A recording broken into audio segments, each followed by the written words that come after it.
जी बेटा। अच्छा जी, चलें, for those who are not attending the class, तो हम लोगों ने इसके अंदर प्रोटोटाइपिंग पढ़ा है। ठीक है, प्रोटोटाइपिंग के अंदर हमने देखा है कि कौन कौन सी आपकी यूज़ होंगी सारी चीज़ें। थ्रो अवे प्रोटोटाइपिंग को अभी अब तक हमने डिस्कस किया और एवोल्यूशनरी को अब हम डिस्कस करने जा रहे हैं। ठीक है, तो एवोल्यूशनरी प्रोटोटाइपिंग के अंदर आप क्या कर रहे हैं कि जैसे हमने थ्रो अवे प्रोटोटाइपिंग में देखा कि हम लोगों ने उन नीड्स को या हम लोगों ने उन रिक्वायरमेंट्स को का प्रोटोटाइप बनाया जो कि अनक्लियर थी। ठीक है, क्योंकि और हमने उनको थ्रो अवे कर देना था, बाद में यूज़ नहीं होनी थी। लेकिन जो एवोल्यूशनरी प्रोटोटाइप है, इसके अंदर आप जो है वो इसके थोड़ा सा ऑपोजिट है, ये आहिस्ता आहिस्ता इवॉल्व करते हो आप सिस्टम को। ठीक है, तो इसमें अब हम देखते हैं कि in evolutionary prototyping initially prototype is developed by incorporating the specifications that well understood and then the developers proceed further to understand the unclear specifications. इसके अंदर आप क्या करते हो कि जो आपकी जो रिक्वायरमेंट्स हैं जिनको आपने अच्छी तरीके से अंडरस्टैंड किया हुआ है, आप उनको इम्प्लीमेंट करते हो ताकि बाद में आप उन रिक्वायरमेंट्स को इम्प्लीमेंट कर सको जो कि अनक्लियर हैं। ठीक है, तो इसके अंदर आप लोगों ने पहले क्लियर रिक्वायरमेंट्स जो है वो यूज़ करनी है। और ये वाला जो प्रोटोटाइप है, इस प्रोटोटाइप को आप बाद में यूज़ भी कर सकते हो जब आप अपने एक्चुअल सिस्टम को या एक्चुअल सॉफ्टवेयर को बिल्ड करने जा रहे होते हो। ठीक है, ये ज़्यादातर थ्रो अवे नहीं होता, ये आहिस्ता आहिस्ता इवॉल्व होता है आपका, इनकॉर्पोरेट आप करते हो इसके अंदर अपने स्पेसिफिकेशंस को।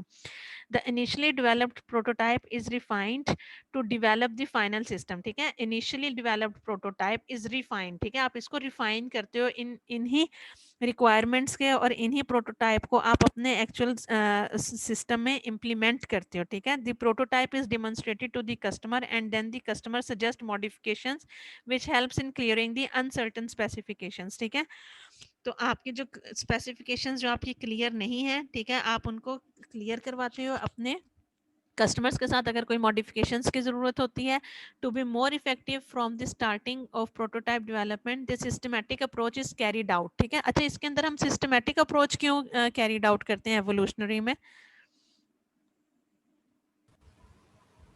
मैम क्योंकि जो इसमें रिक्वायरमेंट्स हैं वो क्लियर होती हैं। जी बिल्कुल, क्योंकि हमारे पास रिक्वायरमेंट्स क्लियर हैं, इसके अंदर हमें क्लियरली पता है कि हमने इस रिक्वायरमेंट को किस तरह इम्प्लीमेंट करना है। ठीक है, तो इसलिए हम लोग इसके अंदर एक सिस्टमैटिक वे यूज़ करते हैं। एंड इसका अदर आंसर ये है क्योंकि हमने इस प्रोटोटाइप को अपने एक्चुअल सिस्टम के अंदर या अपने एक्चुअल सॉफ्टवेयर की डेवलपमेंट के अंदर इम्प्लीमेंट करना होता है। ठीक है, अब जैसे फॉर एग्जांपल कि अगर कोई स्टूडेंट जो है वो, अब आप अपना स्कूल का कोई भी, अपने कॉलेज का कह लें कि कोई भी, अगर आप एक सॉफ्टवेयर डेवलप करना चाह रहे हो जिसके अंदर आप लोग अगर रोल नंबर ले लो, ठीक है, नेम ले लो, और इसके अंदर हो सकता है कि जो एड्रेस है वो आप एक फजी रिक्वायरमेंट हो कि स्टूडेंट ने कुछ ने चेंज करना हो या कुछ के बाद में चेंज भी हो सकती हैं। ठीक है, तो आप लोग जो रोल नंबर वाला उसका है उसको आप प्रॉपरली इम्प्लीमेंट कर रहे हो। ठीक है, तो आप अब आपने उसके ऊपर जो टाइम यूज़ किया, जो रिसोर्सेज, जो एफर्ट आपने उसके ऊपर लगाई है, जो यूज़ की है, ठीक है, तो आप उसको बाद में अपने एक्चुअल सॉफ्टवेयर के लिए आप उसको रीयूज़ नहीं, मतलब रीयूज़ कर सकते हो, आप उसको री इम्प्लीमेंट नहीं करोगे, रीयूज़ करोगे। ठीक है, तो इसलिए जो है एवोल्यूशनरी प्रोटोटाइपिंग में आप एक सिस्टमैटिक वे यूज़ करते हो क्योंकि इसके अंदर आपकी जो रिक्वायरमेंट्स होती हैं वो क्लियर होती हैं और आपको पता होता है कि आपका एक्चुअल सिस्टम भी एग्जैक्टली ऐसे ही काम करेगा जैसा हम इसका ये प्रोटोटाइप बना बना रहे हैं। ठीक है, फिर उसके बाद आप अनक्लियर रिक्वायरमेंट्स को बनाते हो। ठीक है, एवोल्यूशनरी मीन्स के आहिस्ता आहिस्ता इवॉल्व होता है आपका सिस्टम, मीन्स के आहिस्ता आहिस्ता बढ़ता है, आप फिर आप इनकॉर्पोरेट करते हो अदर स्पेसिफिकेशंस को अपनी ऑलरेडी इम्प्लीमेंटेड स्पेसिफिकेशंस के साथ। ठीक है, so now the advantages and disadvantages of prototyping model. ठीक है, अब इसका एडवांटेजेस क्या है?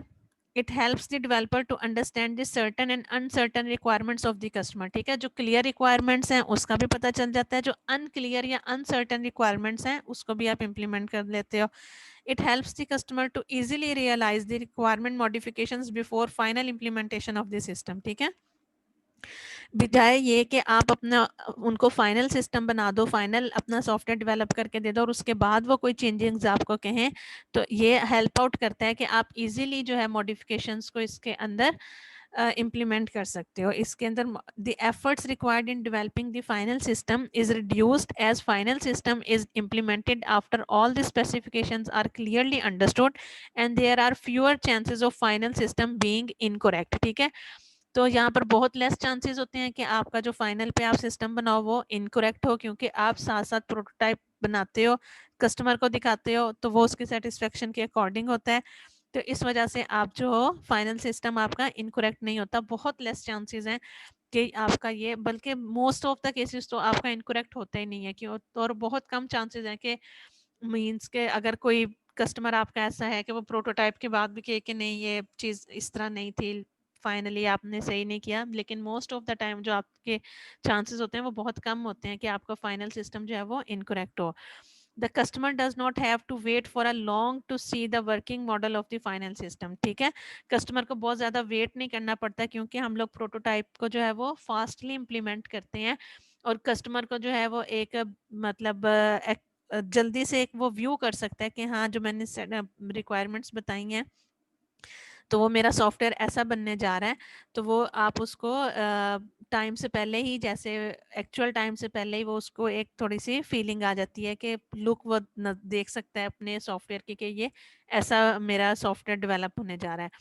There are more chances of the developed system is more user friendly. ठीक है, यूजर फ्रेंडली होगा, यूजर सेटिस्फेक्शन इज अचीव। ठीक है, आपका जो यूजर है वो सेटिस्फाइड है। एंड इसके डिसएडवांटेजेस क्या हैं?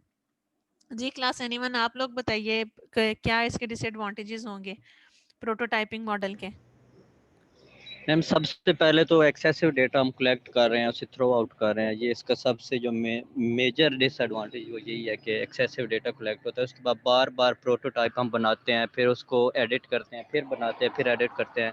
जी। एक तो टाइम कंज्यूमिंग है और दूसरा इस हम्म, पे एफर्ट्स भी हमारे ज़्यादा लग रहे हैं कि उसको बार बार चेंज करना है। तो ये जो दो बेसिक इसके डिसएडवांटेज वो ये है। जी जी बेसिकली। और हाँ और जी, और इसके मोस्टली अलावा? ये होता है कि हम बनाते हैं तो वो हमारा सेटिस्फाई नहीं होता प्रॉपरली, तो हमें हम्म, दोबारा फिर एडिशन करनी पड़ती है। जी ये बेटा, इसमें मेन इसके अंदर डिसएडवांटेज हाँ है। जी बिल्कुल सही आपने कहा है कि इसके अंदर हमें यही नहीं पता चल रहा होता कि हमने कितनी बार अपने प्रोटोटाइप को आइटरेट करना है। ठीक है, आप लोग बनाते हैं और बाज़ वो कस्टमर के रिक्वायरमेंट के अकॉर्डिंग भी आप बना लें। ठीक है, लेकिन कस्टमर जब एक बनी चीज़ देख लेता है ना, फिर उसके बाद वो उसको कहेगा कि नहीं अगर हम इसको ऐसे नहीं थोड़ा इस तरह कर लें। ठीक है, वो और उसके अंदर मजीद मॉडिफिकेशंस दे देता है। ठीक है, इसके अलावा हो सकता है कि जब आप प्रोटोटाइप बनाओ तो बेसिक रिक्वायरमेंट्स तो पूरी हो रही हैं, वो एडिशनल भी कह दें। ठीक है कि नहीं, अब इतना तो ये हो ही गया कि अब इसके अंदर हम ये चीज़ भी और ऐड कर लेते हैं, देन अगेन आपको उसको आइट्रेट करना पड़ेगा। तो आपको इसी चीज़ का ही आइडिया नहीं होता कि हमने इसको आइट्रेट कितनी बार करना है, अनटिल एंड अनलेस आपका कस्टमर सेटिस्फाई नहीं होता। प्रोटोटाइप में encourage excessive user request based on the minor design issues. वही ना कि थोड़ा सा डिजाइन में इशू है तो वो दोबारा से कह देगा कि नहीं इसको आप चेंज करें। Seeing the working model at an early stage may create a misconception to the customer that the final product will be delivered soon। अच्छा, इस पॉइंट का क्या मतलब है? Second point, anyone in the class second point को पढ़ के आपको क्या पता चल रहा है?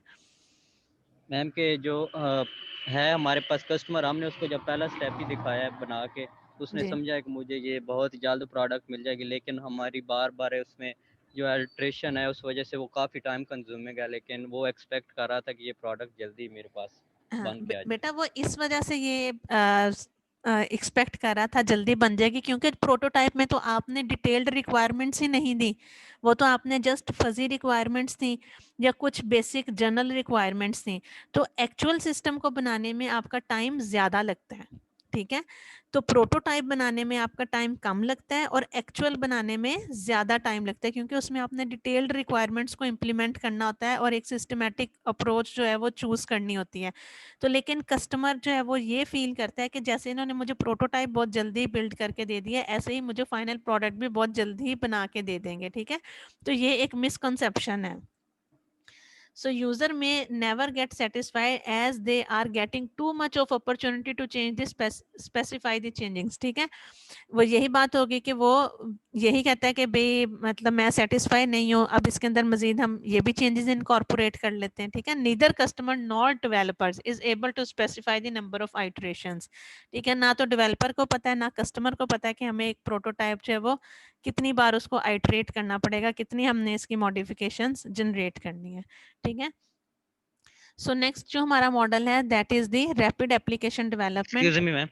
जी जी मैम क्वेश्चन ये है कि अगर इसमें इतना टाइम कंज्यूम हो रहा है, हमारे इतने रिसोर्सेज कंज्यूम हो रहे हैं इस मॉडल में, जी प्रोटोटाइपिंग वाले में, तो हम इस मॉडल को क्यों यूज कर रहे हैं बनाने के लिए डिफरेंट सॉफ्टवेयर?